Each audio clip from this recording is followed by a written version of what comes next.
Assalamualaikum warahmatullahi wabarakatuh. Kita bertemu kembali dalam sesi mata kuliah ekonomi publik.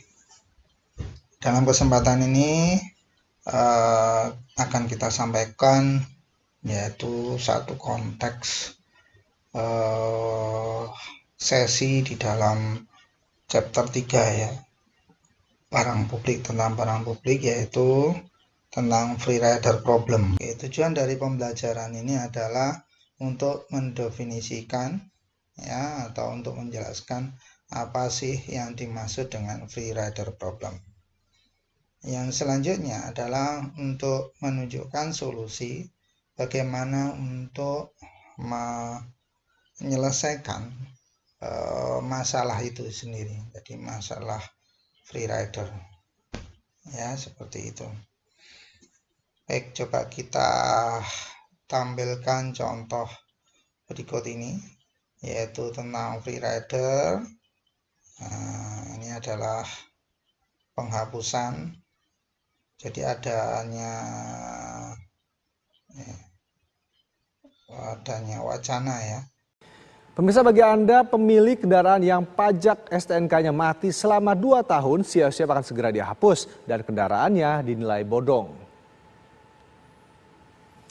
Hal tersebut diungkapkan oleh Kakor Lantas Polri, Irjen Pol Dr. Andes Firman Santiabudi dalam acara sosialisasi penerapan Undang-Undang Nomor 22 Tahun 2019 Pasal 74 di Gedung Gradika Bakti Praja, Kota Semarang, Jawa Tengah. Dasar aturan itu Pasal 74 Undang-Undang Nomor 22 Tahun 2009 tentang lalu lintas dan angkutan jalan.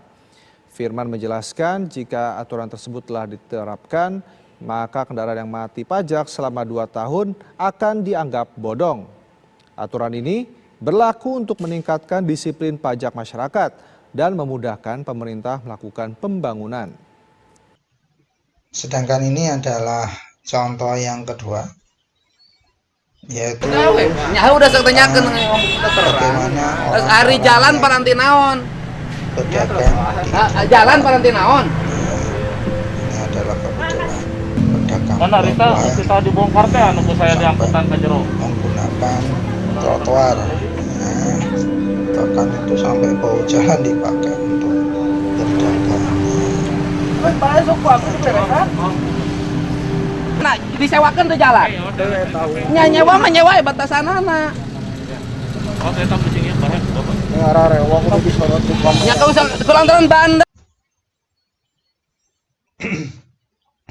Nah, ini selanjutnya adalah kita melihat adanya kerja bakti di dalam membangun jembatan yang menghubungkan antara 2 wilayah atau 2 desa, seperti itu. Sedang membangun jembatan.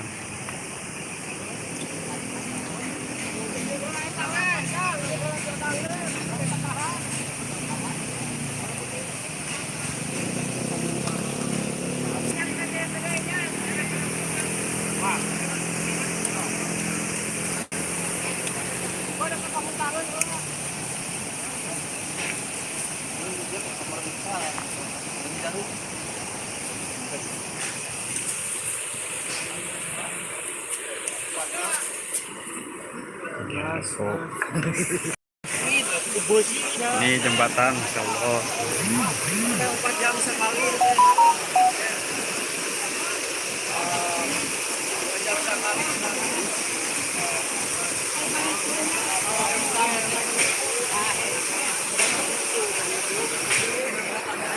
Ini mah kudu nyeun heula jodang. Jodangan heula sabelah-belah ieu. Aya eta beusi nu em aya di atas. Nuhun pokoknya gitu. Dah, dah. Kalau geus ka handap, 2.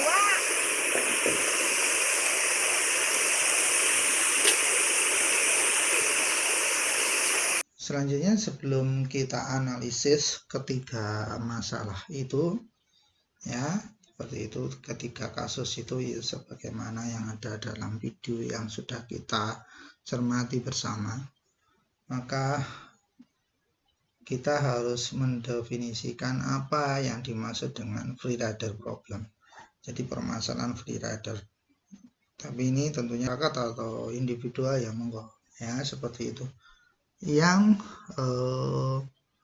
memanfaatkan ya, atau mendapatkan manfaat dari public goods, barang publik, tapi mereka tidak mau membayar atau berkontribusi untuk menyediakan barang publik itu sendiri ya, seperti itu. Kenapa ini mesti terjadi? Karena barang publik itu ya itu potensial terjadi free rider, permasalahan free rider problem ya, karena barang publik sendiri itu mempunyai atribut bahwa setiap orang itu diberikan kebebasan untuk menggunakannya ya, seperti itu. Oke ya. Oke, lantas kita kembali ke kasus yang sebelumnya. Nah, kasus yang sebelumnya kita analisis yang kasus yang pertama.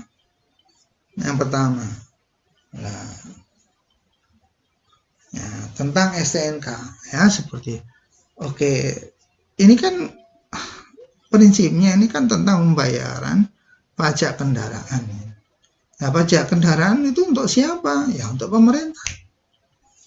Ya, saat ini dia ambil oleh pemerintah daerah. Lalu itu untuk apa? Adalah untuk membangun fasilitas publik ya, terutama untuk jalan ini. Ya, seperti itu. Nah, artinya sebenarnya ya, walaupun kita tidak secara langsung itu melakukan donasi seperti itu. Wah ini tuh jalan, tidak seperti itu. Tapi sebenarnya kita berkontribusi untuk melakukan itu. Ya, berkontribusi untuk menyediakan barang publik berupa jalan ini. Ya, seperti itu. Oke. Jadi kalau ada pihak yang mempunyai sepeda motor di mana notabene sepeda motornya itu ada aturannya bahwa dia harus membayar pajak tiap tahunnya, lantas itu tidak dilakukannya alias tidak membayar pajak STNK-nya itu ya seperti itu, maka dia sebenarnya ada free rider. Kalau itu terjadi berarti muncul masalah yang namanya free rider problem. Nah, ini hati-hati. Bayangkan kalau misalnya free rider yang ada, jadi tidak ditegakkan pembayarannya, nggak bayar dibiarkan, ya seperti itu. Maka apa yang terjadi? Ya sudah, lama-kelamaan orang malas bayar STNK, itu dibiarkan kok. Oke, ini adalah contoh dari free rider problem juga. Hanya saja ini contoh yang tidak tepat gitu ya.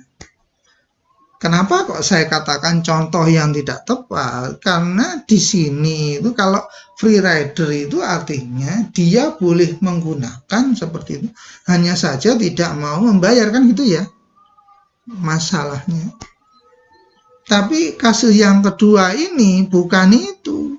Kenapa? Karena dia menggunakan fasilitas publik yang tidak tepat sasaran itu. Bisa dipahami ya?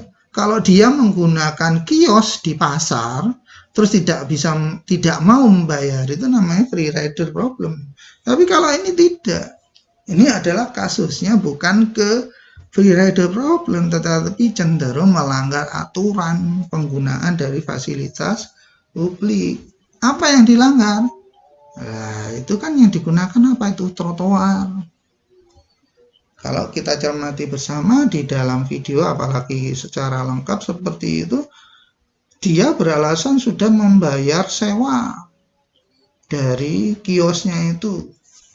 Nah, ya salah, membayar sewa itu sebatas di area kios, tapi di trotoar itu sudah bukan areanya lagi. Ya, bisa dipahami ya, trotoar itu area umum, jadi bukan milik dari penyewa itu. Oke, seperti itu. Jadi sebenarnya kalau kita jalan-jalan di kota pedestrian atau apa, atau di pinggir-pinggir toko terus dikasih pelang-pelang, sebenarnya itu ya melanggar hak pejalan kaki itu. Karena itu haknya orang umum untuk menggunakan trotoar untuk berjalan. Nah, apalagi kalau ini sampai digunakan untuk berdagang di situ. Nah, ini jelas melanggar aturan. Seperti itu. Jadi ini penggunaan lebih ke arah penggunaan fasilitas publik yang tidak pada tempatnya. Jadi bukan free rider program. Ya, kalau jalan tadi jelas, jalan memang digunakan untuk jalan gitu loh. Jalan raya, tetapi sayangnya dia tidak membayar pajak kendaraan bermotor tiap tahunnya. Oke. Selanjutnya ini adalah membangun jembatan. Ingat, membangun jembatan bersama. Jembatan itu kan juga barang publik, ya kan? Jadi kita bisa menggunakan jembatan bersama-sama. Apalagi kalau jembatannya lebar. Seperti itu. Bisa pakai selfie, tidak hanya untuk melewati. Tapi kan ini bisa dipakai bersama-sama. Ya, seperti itu. Kalaupun tidak bisa bersama-sama, ya bergiliran. Artinya kita bisa menggunakan pada saat itu secara bersama-sama. Ya, seperti itu. Ya, selanjutnya siapapun boleh melewati seperti itu. Walaupun dia tidak berkontribusi, atau misalnya ini ada warga, kalau kita lihat mungkin dia datang cuma selfie ya, atau cuma main HP, atau bahkan ada yang di rumah saja tidak membantu dari bapak-bapak atau ibu yang bekerja di sini. Nah, itu sebenarnya bentuk free rider program. Oke, ya seperti itu. Oke. Jadi itu penjelasannya. Nah, jadi contoh 1 dan 3 itu adalah contoh tepat dari free rider program. Jadi ada orang yang menggunakan barang publik, menikmatinya bahkan ya, tapi dia tidak mau membayar atau berkontribusi untuk membangunnya. Kalau yang kedua itu tadi tidak tepat, itu lebih ke arah penggunaan fasilitas publik yang tidak tepat. Ya, seperti itu. Oke, selanjutnya ini tadi sudah ya, ini tadi sudah penjelasan dari barang publik. Ya, seperti itu. Selanjutnya adalah bagaimana untuk mengatasi masalah itu. Ya, paling tidak ada 2 syarat yang digunakan bisa untuk mengatasi itu. Jadi syarat dari barang publik itu. Yang pertama adalah kita tahu persis kurva demand dari individual dalam memanfaatkan barang publik seperti itu. Jadi intinya kita tahulah willingness to pay-nya itu loh. Ya kan, orang kalau sudah ada willingness to pay maka ada demand, kan gitu toh gampangannya. Nah, seperti itu. Jadi kita tahu demand-nya. Oh, misalnya untuk kasus jembatan, oh dia tiap hari tiap hari melewati jembatan itu karena kerjanya di seberang kampung atau di seberang desa misalnya. Ya sudah, ya itu kalau misalnya nggak mau bayar diblokir itu. Nah, kaitannya dengan blokir memblokir, ini yang kedua. Public goods tadi itu tidak mudah ditransfer ke yang lainnya penggunaannya. Jadi contoh yang sederhana adalah jembatan. Jembatan itu adalah bentuk hasil dari barang publik yang tidak mudah ditransfer ke yang lainnya. Artinya kalau orang nggak mau bayar ya sudah diblokir. Makanya di desa-desa itu kenapa kok yang namanya pungutan ketika melewati jembatan yang dibangun oleh warga desa itu bisa lancar, karena kalau ya itu tadi tidak mudah ditransfer ya penggunaannya. Kalau orang misalnya tidak mau membayar ya sudah di stop. Ya, seperti itu. di stop untuk melewatinya. Bahkan kalau Anda lihat, nanti Anda bisa lihat di channel saya ini juga ya. Jadi ada orang yang berinisiatif ya, membangun barang publik seperti itu. Berarti membangun barang publik, jadi jembatan, berupa jembatan untuk kepentingan warga-warga yang melewati. Tapi karena dia dibangun sendiri menggunakan biaya yang besar seperti itu, maka akibatnya dia mengubah tentunya yang tadinya semestinya barang publik menjadi barang klub. Nah, seperti itu. Yaitu tepatnya di daerah Bekasi kalau tidak salah ya, Haji Endang. Dia membangun jembatan di mana jembatan itu menggunakan perahu, ada berapa ya, ada 10 kalau nggak salah, ada 10 perahu untuk menopang orang-orang yang berlalu lalang di situ. Nah, dan tahu nggak, tiap harinya beliau Haji Endang itu mendapatkan 20 juta per hari untuk melayani. Tapi karena membayar betul-betul, kalau nggak boleh ya nggak boleh lewat, kalau nggak mau bayar nggak boleh lewat, maka itu sudah bukan barang publik lagi, tapi menjadi barang klub. Tapi kan sebenarnya jembatan itu sendiri barang publik sebenarnya. Ya, seperti itu. Yang selanjutnya adalah solusinya, tapi tentunya solusi ini bisa dilakukan kalau kedua syaratnya itu dipenuhi. Ya, tahu secara betul demand curve-nya ya, seperti itu. Oke, jadi tahu betul demand curve-nya dari pengguna dari barang publik itu. Yang kedua, barang publiknya itu sendiri tidak mudah ditransfer penggunanya terhadap yang lain. Itu syaratnya. Dan itu kalau sudah bisa terpenuhi, maka solusinya adalah apa? Melakukan perfect price discrimination. Ya, seperti itu. Jadi dilakukan perfect price discrimination. Intinya setiap orang diberikan charge yang berbeda-beda, tidak harus sama. Tidak harus sama. Nah, contohnya kalau misalnya jembatan itu, wah mudah saja. Kalau misalnya Anda, ya sudah, Anda saya kenakan tarif misalnya dalam sebulan sekian.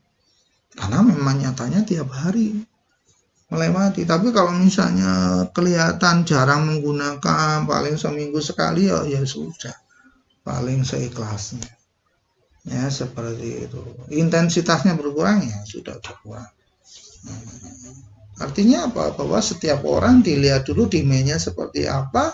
Kalau demand-nya besar terhadap penggunaannya itu, maka ya sudah diberikan charge yang lebih besar. Kalau kurang ya kurang. Oke.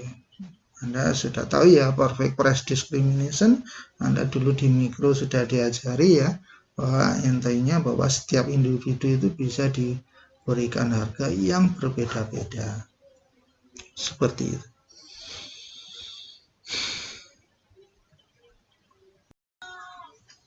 Baik, terima kasih.